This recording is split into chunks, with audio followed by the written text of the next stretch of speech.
Hello, you are listening to the Natural Healing Show for UK Health Radio. I'm your host, Catherine Carrigan, medical intuitive healer and Amazon #1 best-selling author. You can find out more about me and my work at catherinecarrigan.com and unlimitedenergynow.com. While you're there, definitely sign up for my newsletter so you can learn even more about how you can heal yourself naturally. Now, our guest today is Suzanne Doolin. Suzanne is CEO of Get a Bigger Boat. You can find out more about Suzanne Doolin and her wonderful work at gabb.co.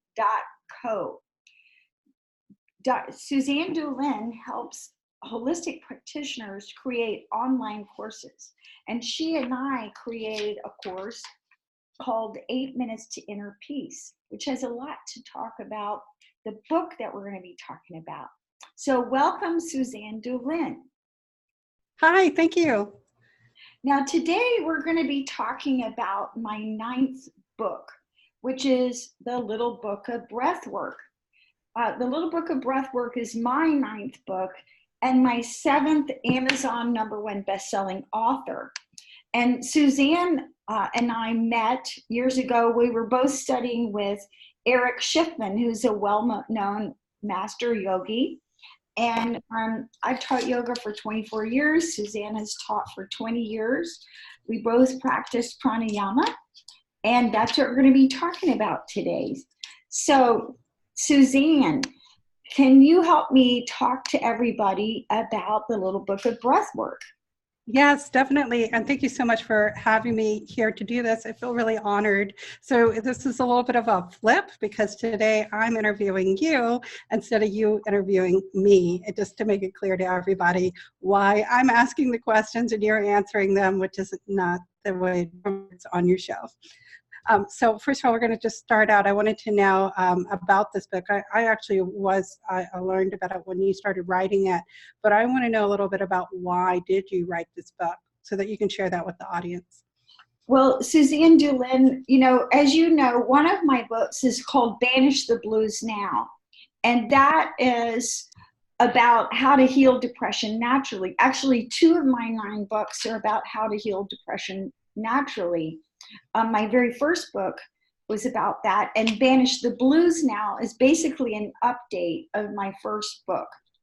So when I wrote Banish the Blues Now, part of what I was thinking about is all my clients who suffer from anxiety. And the latest research shows that about 18% of the population suffers from some degree of anxiety in any different year. People with anxiety are 3 to 5 times more likely to go to the doctor for any reason. So this anxiety that we experience, it's affecting not just our emotional health, but our physical health in many, many different ways. And people who suffer from anxiety are 6 times more likely to be hospitalized for an anxiety disorder, which can be really severe.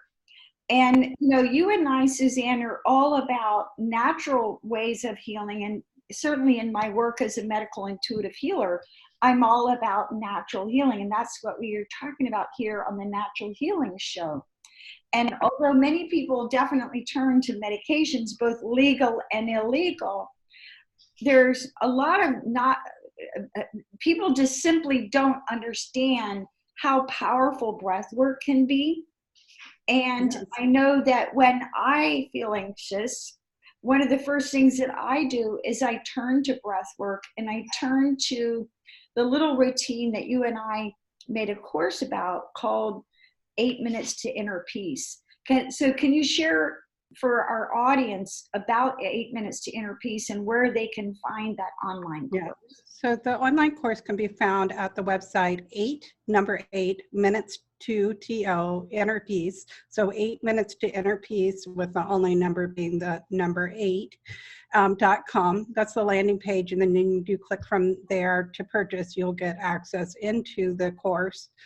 The course has a total of 10 little short lessons that you can do. Each one takes about 10 minutes to do. You're given information about each breathwork technique, which takes about 3 to 5 minutes to watch. And then Catherine leads you through an example of how to do that breathwork so that you can understand how to do it. And then you get a 1-minute timed moment on your own to practice the technique without any instruction. At the end, the last lesson shows you how to put them all together into one routine, which is what you were talking about, and then how you can use that routine or how you can use pieces of it in your life. So it's a great course. The whole thing takes a little over an hour to do if you want to do it all in one go, but I recommend to do it like a little piece each day. Absolutely. And you can use this routine if you're anxious, but you can also use it really for multiple health issues such as high blood pressure, insomnia, chronic obstructive pulmonary disorder, asthma, depression, fatigue, anybody suffering from post-traumatic stress disorder, or just simply stress. And you asked me about why I wrote the book. Well, you and I both have studied a lot of yoga. I know that you, Suzanne, helped teach yoga teacher trainings. Well, when I was doing my 6th yoga teacher training, we had a little routine, and we would do days of postures, the asanas. And then on the last day in the morning, we'd kind of get this little reward where we would do about an hour of breath work. And what I noticed for myself when I did the breathing exercises, I went into this very deep state of bliss. And so I basically sort of encapsulated that information and created the 8 minutes to inner peace. Years ago, I had a client who was suffering from very high blood pressure. And he was on 3 different high blood pressure medications, which is really not uncommon. I see a lot of people who are on even multiple medications for high blood pressure, but the medications are not able to control their blood pressure. So this gentleman's blood pressure was so high that he had kidney failure. And he had to get up every morning at 4 a.m. to drive to a kidney dialysis center where he would be strapped in. And this gentleman was in his mid-30s. And so his health was failing. And I do all my work prayerfully. And I remember thinking, how can I help this person? He was not able to work because he was so sick. He wasn't able to support his wife and children. He felt really bad about himself, so he was suffering from low self-esteem. And then he had kidney failure because of his high blood pressure. So I remember teaching him 8 minutes to inner peace. And then I thought, I really need to help him. So I got a friend of mine to take my iPhone out in my garden, and I filmed the little breathing exercises and put them on my website. And if you go to Unlimited Energy Now or my YouTube channel, you can see the videos of me demonstrating these exercises. And then as time went on, I would have lots of clients with anxiety. And I'm like, well, just do this little routine. And in 8 minutes, you can at very least cut your anxiety in half. And that's how I developed the routine. Even though as yoga practitioners, we may practice breathing exercises for 30 minutes or an hour.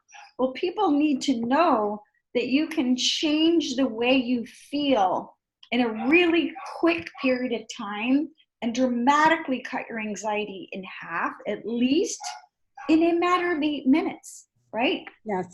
That's quicker acting than a drug. It is. It is, and it's a great routine too, because it's energy balancing, so it can lift your energy up if you're feeling like you're a little depressed. But if you're feeling anxious and you need calming, it also accomplishes that because it's just clearing and balancing your energy. So it kind of helps you to achieve a better energy state no matter where you're at. It's a really nice routine. So I think that we sort of skip through some fundamental information for somebody who may not be familiar, which is what exactly is breath work. That's a great question. Now, if you're listening to this broadcast, you think, well, I've been breathing my whole life. I've gotten this far, right? So, why should I why do I need to learn how to breathe differently or better?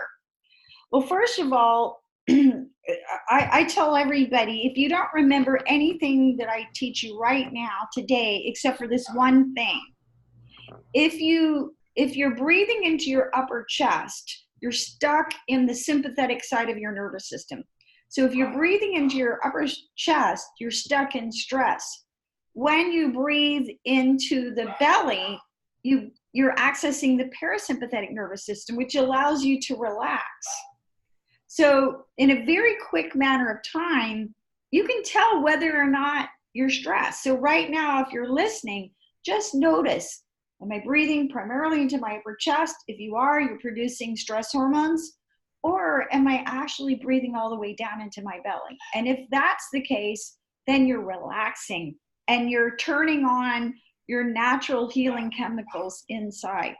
So your question is, what is breath work? Well, breath work is really a system of using your very own breath to alter the flow of energy in your body and also alter your state of consciousness. And although there are many systems of breathing and many systems of therapeutic breath work, yoga is probably the most advanced and the most complex system. And in yoga, we call that pranayama. So in yoga, for example, there's cooling breaths that cool you down if you're too angry or if your blood pressure is too high. There's also warming breaths if your metabolism is dropped or you're feeling depressed and you're stuck in that parasympathetic nervous system. So this system of breathing that we have developed in yoga over thousands of years is designed to balance your nervous system. And again, as you learn breath work, then you can learn specific breathing exercises that will bring balance to whatever state that you're in. Yeah, and I think that the focus of your book is on introductory breathwork techniques. Is that correct? I think that anyone can benefit from this book. I mean, I myself have taught yoga for 24 years. And when I do 8 minutes to inner peace, I can shift, no matter what state I'm in, I can shift into a very deep meditative state where I'm feeling completely calm and in a state of true happiness in a matter of 8 minutes. So, and yet there are many people who've never really learned how to breathe properly. Again, I see so many people where their entire health is all affected by not actually knowing how to breathe properly. Even something as simple as thyroid problems can be greatly alleviated, because if you're constantly stressed, you're producing your stress hormones, cortisol, and that's lowering your metabolic rate. Yeah, exactly. And I also understand that in this book you're doing affirmations along with it. And I actually haven't done a whole lot of affirmations, and I know that you do it a lot. So can you talk a little bit about like how you're pairing them together? How does it work with it? Yes. Well, of course, part of yoga is also the practice of meditation. And in meditation, the whole goal is to quiet your mind. Well, what happens for a lot of us is our mind never really quiets down. So you need to give your mind something to do. So in traditional yoga, you may have different affirmations. In the Little Book of Breathwork, what I do is I teach you hand mudras, which are hand gestures that alter the flow of energy in your body and help you to achieve different states of consciousness. The affirmations do several things. Number one, they give your mind something to do. And when you give your mind something to do, then your nervous system can relax. The second thing is that because these are positive thoughts, you're literally lifting your consciousness, you're uplifting your vibration, and you're setting your intention about how you can feel. So, for example, I'm going to read the affirmations that I recommend in the Little Book of Breathwork for Dhyana Mudra. Now, Dhyana Mudra is a very simple mudra where you put your right hand over the left and rest them in your lap, and it allows you to access the frequency of serenity. So here are some of the affirmations. I am one with the divine presence within me. I experience peace and serenity. I am serene. I am a light of God's love wherever I go, whoever I am with. I am the light. I live in the light. I choose to channel the highest vibrations for the highest good of all. I am at peace. So to answer your question, these affirmations are going to give your mind something to do. And the people who I find need this actually the most are women. Because when you do EEG research, when you look at brain research, it's actually easier for many men to turn their brain off than it is for women. So the joke is a man and a woman could be driving in a car and there's a little bit of silence. And the woman will say to her male partner, "What are you thinking about?" And the man will say, "Nothing." And the woman says, "Really?" So when you look at what's actually going on inside most women's brains, our brains actually never shut down. And part of that is because for women, we have language functions on both sides of the brain. So by using positive affirmations, like some of the ones that I just read to you, along with hand gestures, you're making your breathing exercises literally a mind, body, spirit practice. So let me see if I understand what you're saying, which is that it sort of engages your mind. It gives you a task to do so that you can focus more on the breath work. Otherwise, you just kind of end up with this, you're part of your mind that's language oriented, that's sitting there like doing the grocery list or whatever, instead of focusing on the experience of the breath. Absolutely. Or thinking about everything that you're worried about, right? But if you're giving your mind an affirmation to repeat, here's some other affirmations. This one is for Kubera Mudra, which is a mudra for abundance. So some of the affirmations are, God is my supply and my support. The world I experience is the result of the picture within my mind. I now see the divine abundance that is my birthright. I participate in the abundance of the beauty and wonder of the universe. I participate in plenty. I express the true nature of abundance. I channel the frequency of abundance. I've completed the cycle of contracting and now expand my capacity to give and receive. I let go and allow God to provide for me. I feel truly grateful and express my gratitude in ever-expanding ways. I allow my divine spirit to lead me to wonderful opportunities now. I plan for success. I appreciate all my life's blessings and give thanks for all I receive. So there's several ways to use the affirmations. You can maybe pick one of those affirmations to repeat while you're doing your breathing, or you can simply hold the book and read through the affirmations. What I noticed when I was editing my book, The Little Book of Breathwork, I was going through a particularly stressful period of time in my life. My accountant, my CPA, had made a number of mistakes, didn't really know how all that was going to end up. But what I noticed was that every time I read my book, I felt better. And even in one of the reviews, the 5-star reviews on Amazon, somebody said, I got the ebook and then I ordered the paperback because it really helped my anxiety. And I think it's by combining the yogic practice of breath work with the yogic practice of hand mudras and the affirmations that you're bringing it all together to engage your mind, body, and soul in this positive practice. Yeah, I like that. I haven't ever seen that done with affirmations and the breath work together. So I'm excited to learn a little more about that.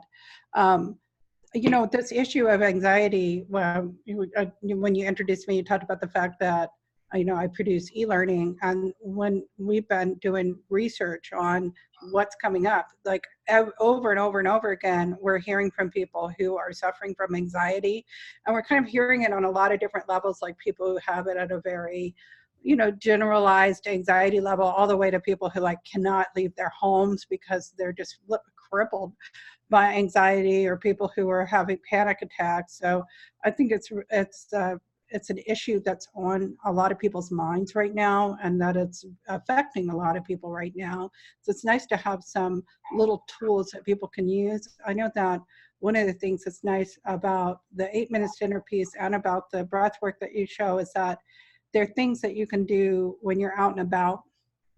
And so can you talk a little bit about just incorporating these breathwork techniques into your daily life? Absolutely. And, you know, going back to what you're saying, Suzanne, you know, I do all my work prayerfully. So I literally pray for guidance about what I'm supposed to do, what I'm supposed to write about. And I was told very specifically that this was an important book to write. And I remember I'm like everybody else, even though I'm a professional medical intuitive and people pay me money to read their body and help them understand their health. I'm like everybody else because I doubt myself and I argue with my guidance. Are you sure? And it wasn't really until I wrote the rough draft that I got it. It's like, yes, I had to write this book because there's lots of books that make breathing and breath work into this academic, intellectual exercise. And we're talking and quoting all these sages from India. And yet there's actual people, actual humans who are suffering in their day-to-day lives. And one of the groups of people that I really thought about a lot when I was writing this book were actually teenagers. Because if you can remember back to when you were a teenager, you had lots and lots of stress, very little control. Your parents tell you what to do, teachers tell you what to do. Your schedule is not really under control. You got to get out of bed, go to school, do these tests, and so on. And study a lot of things that you may not want to study, and be with people that you may not necessarily know how to get along with. And yet you don't have the coping mechanisms that a lot of us who studied and taught yoga for 24 years already know. So to answer your question, how to use these breathing exercises in day-to-day life. So in the Little Book of Breathwork, I talk about this routine, 8 minutes to inner peace. And 8 minutes to inner peace is literally 8 different breathing exercises. It's free. You can do it anytime, anywhere. You don't have to have a therapist. If you're someone who doesn't tend to talk about what's bothering you, you can use the breathing exercises to kind of move through what's really bothering you. So I'm going to kind of give an overview of those little 8 breathing exercises. Yes. The first one is inhale. And again, you may think, I've been inhaling my whole life. Inhale, I got that one down. I got that one down. You think. Guys, if you're worried about learning this, you already know the first one. Yeah, you know the first one. But when you don't use your full lung capacity, that really affects your energy.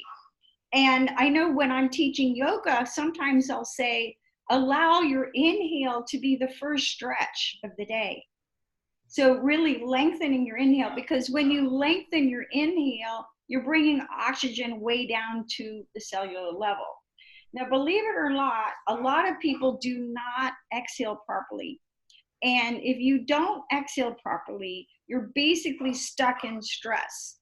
So who doesn't exhale properly? If you have high blood pressure, I promise you, you're not exhaling properly.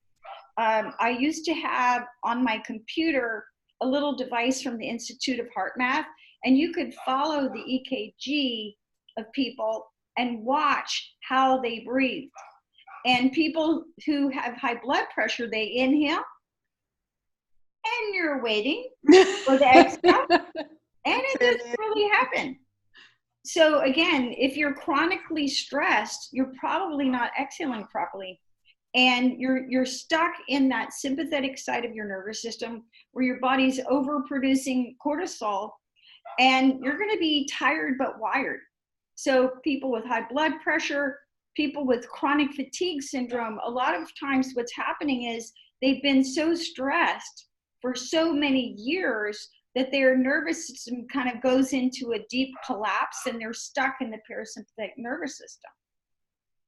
And one of the stories that I tell in my book, and I wouldn't have believed this story myself if I hadn't heard it myself, but there was a woman who wanted to lose weight. Okay, who doesn't want to lose weight? But she didn't really like dieting.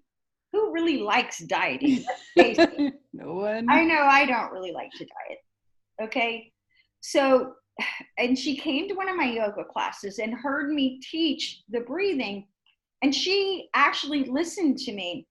Well, here's the story. She only came to yoga one time a week. So all her exercise for the whole week was one yoga class, one hour yoga class. But what she did differently was she started doing yoga breathing all day long, every day.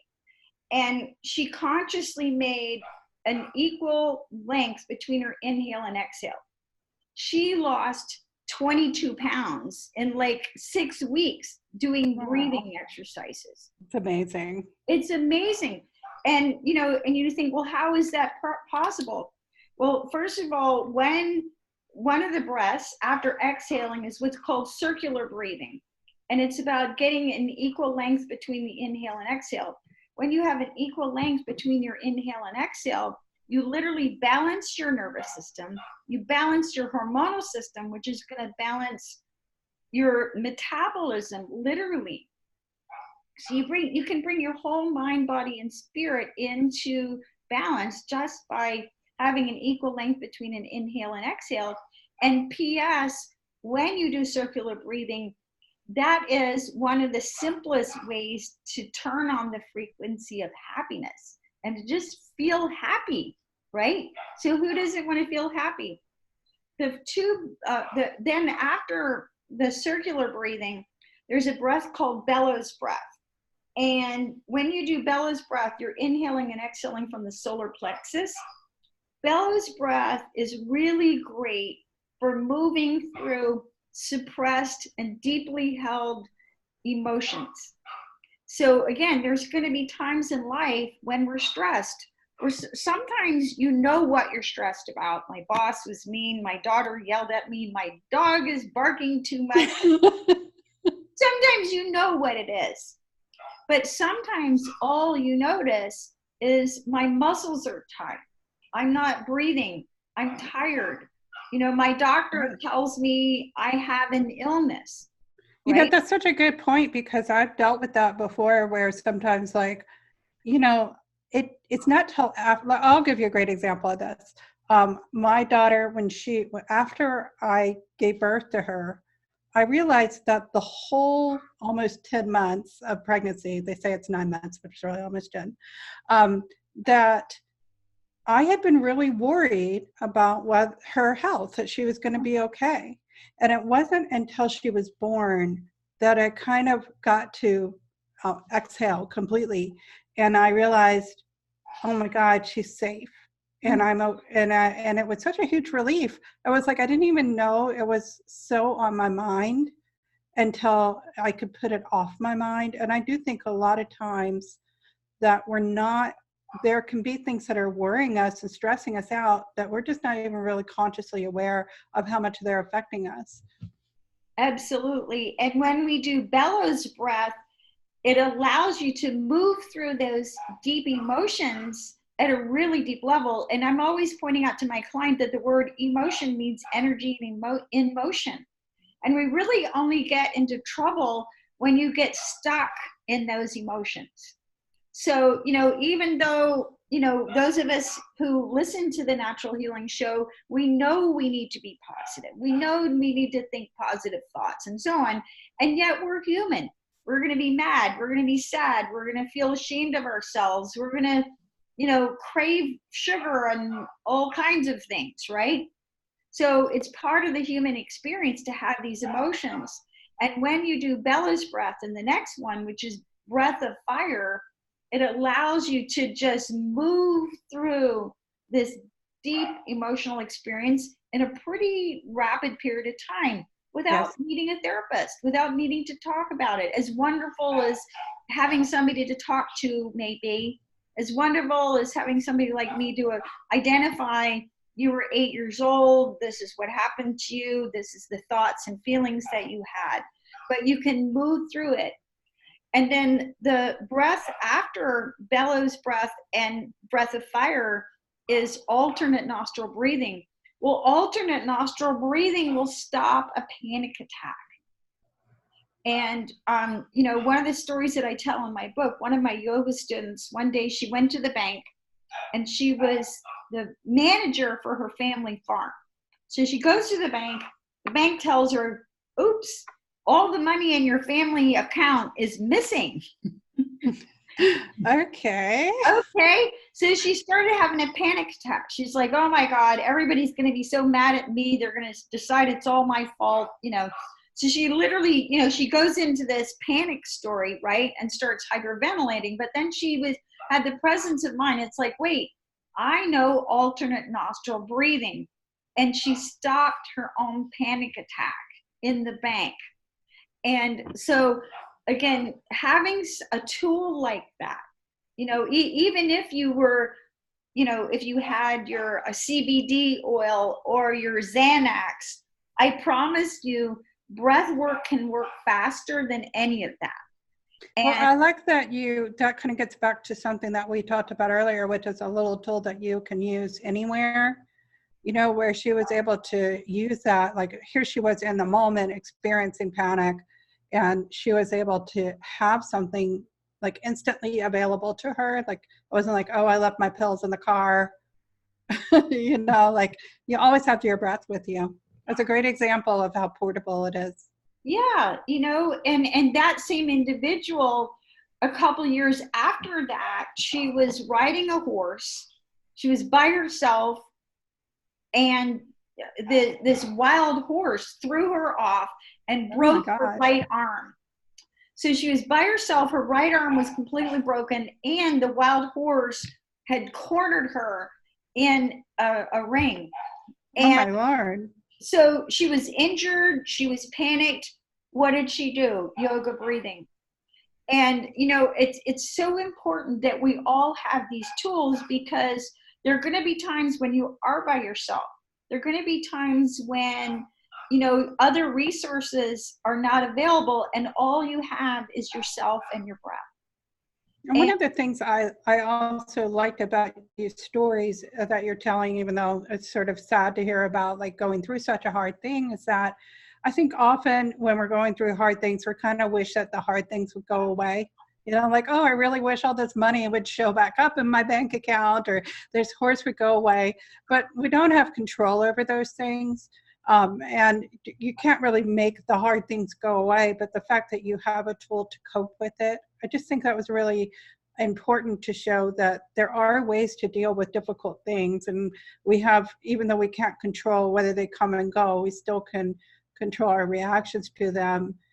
And, like, I think that there's this element of what's happening in our breath that is creating a story for us.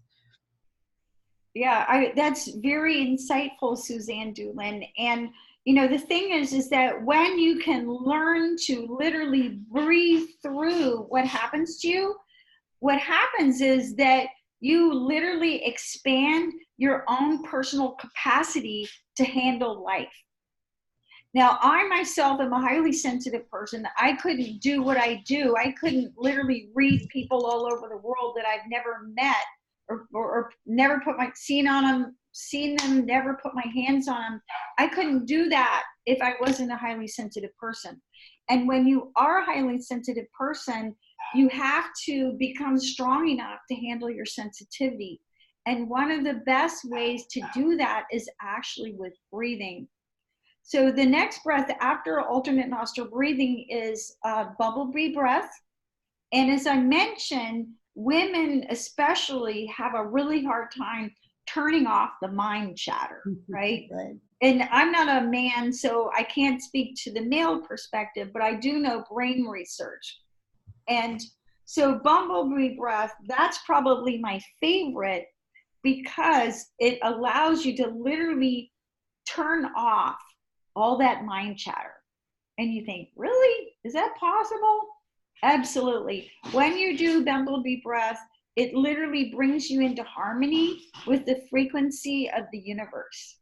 And your mind is kind of buzzing in this really peaceful way. And the last breath is what I call ocean breath, which again is very balancing for your nervous system and allows you to access this really deep state of calm. And what I find is when you do those breathing exercises one at a time in that particular sequence that I described, again, you can turn off your anxiety, you can lower your blood pressure, you can balance your metabolism, you can access both sides of the brain, and you can go into this really happy state. And, you know, that's what I'm about, is to teach people, you know, how to be happy naturally and how to be healthy naturally. That's literally my life work. I know. And I, sorry, my mom was texting me because I'm going over there tonight. So I'm just texting her back to let her know. So it just, I hope I wasn't look too distracted. What I was noticing these last to them more immersive in what you're describing. And I know from, you know, working on the course is like, it's sort of going from the things that are simple, easy to access, inhaling, exhaling, getting to more and more complicated forms of breath work to hold your attention. And then these sound-based breath works, breath exercises that kind of keep you really focused and immersed in it, so that you're moving out of your everyday experience, and then in 8 minutes you're moving into something that's completely, you know, sort of moving you out of the experience of the everyday and into just an experience of your breath. Yes, absolutely. Into a state that I would call transcendental. And what I mean by that is you're literally transcending the worries, the mundane thoughts, and you're noticing deep down, I can feel really, really good. I can access this deep state of bliss. I wondered if you might share at least one of the breathwork techniques with us that's in the book. Okay, well, I'm going to share my favorite, which is bumblebee breath. So bumblebee breath has a specific mudra. So you take your first two fingers, your pointer finger and your middle finger, and you make a little V on the forehead. Now I'm going to remove my eyeglasses in order to do this. Now your ears, you're going to take your thumbs and push the ear flaps back into the ears. Your ring fingers are going to rest gently on your eyelids, and the little fingers are going to rest on your cheekbones. So you're going to make this particular mudra, and then I'm going to take a deep breath in, inhale, and I'm going to make a sound like a bee.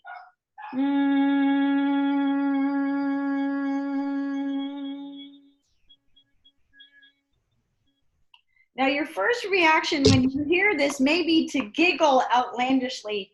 I'll never forget teaching this to a group of Girl Scouts, right? But typically when you do... What happened with that? Everybody started, your first reaction may be to start laughing, but when you do bumblebee breath in succession, for about a minute or about, say, 7 breaths, again, you can feel this calmness coming over your mind. So let's do it again now for about a minute. So now that you know what to do, I'm going to make Want me to do it with you? Like, yeah, make sure. the noise? Yeah, so you're going to make a V over your forehead, framing your third eye. Your ring finger is going to rest gently on your closed eyelid. Your ring finger is going to rest on your cheeks. Your thumbs are going to press your ear flaps in, and you're going to inhale.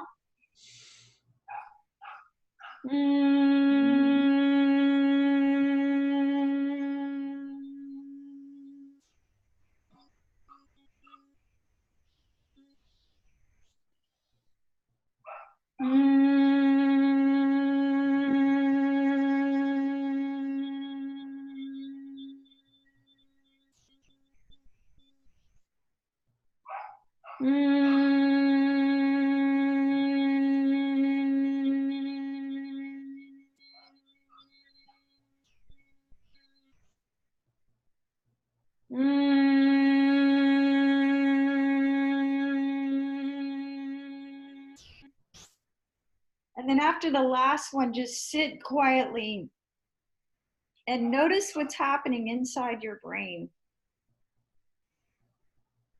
You may feel a tingling, you may feel a slight buzzing. I want to give some feedback to people who might be considering doing it, want to follow along about some things that I experienced. Now, one of them is I actually had to like sort of lift off the ear flaps in order to hear you, because it's totally, takes the sound out, and it completely sort of boxes you into your own mind in a way, which is really nice. Like it blocks out the outside world. And then the other thing that is that when you raise your shoulders up like this, it really helps to bring some energy into the shoulders, which we often hunch over. So even the physical action of raising my arms up was really added a lot to the experience. And also lifting this up sort of made it easier to breathe. You're talking about the upper chest. It actually changes the position of your upper chest when you lift your arms like that. And of course, it's really nice to block the light out for a little bit and put a little light pressure on the eyes. So that's a nice breathwork exercise to do. Yes, and so you can either do the 8 minutes to inner peace in succession, and you can definitely learn it also, in the video course that Suzanne and I have put together at 8minutesinnerpeace.com, or you can take, one breath. You may really relate to one breath, like alternate nostril breathing or bumblebee breath or ocean breath. And it might be hard to do bumblebee breath while you're driving because you have to do the yeah, don't do that one while you're driving, please. You're driving. But certainly ocean breath, right? So, I know that here in Atlanta, when I first moved to Atlanta, I was really panicked by driving in the traffic. And I noticed that if I got stressed in the traffic, I would feel worse the next day. So it was like, you're going to have to just learn how to be calm while driving, on 8 lanes of traffic, everybody going 70 miles an hour. And so really learning ocean breath is a great one for dealing with traffic. You've kind of talked, I've heard a theme throughout some of this, which is about this kind of, instant gratification that you're receiving out of doing this breath work exercises. And, of course, like the yogis, they practice these things, and they're basically sort of a monastic situation where they were removed from the world. But the practices that you're describing, they're really about trying to find some relief quickly in the world. And so I just want to want to hear you talk a little bit about this aspect of your book and how you created that relationship between, like, here are some things that can be quick little tools for you, like, why did you do that? And I've just heard this theme as you've talked about this aspect of like, okay, here's a thing you can do now. That's not like normally when you go to a yoga class, it's like you come and you pay your full attention for an hour and a half. And what you're describing are really sort of short little pieces that people can incorporate in their day, or just this 8-minute routine that you can do here and there. It's maybe a little different from what people relate to with yoga. Yes. Well, in the Little Book of Breathwork, I'm basically teaching 3 things. I'm teaching breathing exercises, which we've talked about. I'm teaching affirmations, which we talked about. and I'm teaching 16 of my favorite hand mudras. And again, hand mudras are simply gestures. Like this one, when you're bringing your fingers all the way together with your thumb, that's a hand mudra for new beginnings. When you're wanting to have a new approach, or when you're starting something new in your life. So there are different hand mudras that you can do that are, again, it's quick, it's easy, it's free, you don't need a therapist, and it's going to change your whole being. And when you combine these things, when you combine your breathing, your affirmations, and your hand mudras, then you can really supercharge your healing. And as a medical intuitive, you know, I work on physical, energetic, emotional, mental, and spiritual. So when you're doing the breathing exercises, you're working on your energy body. When you're doing the affirmations, you're working on your mind. When you're using your hand mudras, again, you're using your physical body to balance everything. And when you combine all this, again, you have, you know, a whole body tool that you can use anytime, anywhere to feel better, right? Another thing that I talk about in my book is what I call the 10 principles of enlightened breath work. And there's 10 of them, but one of the ones that I want to talk about is this concept of containing your experience. Okay. Because if you've ever had anxiety, it can feel very overwhelming.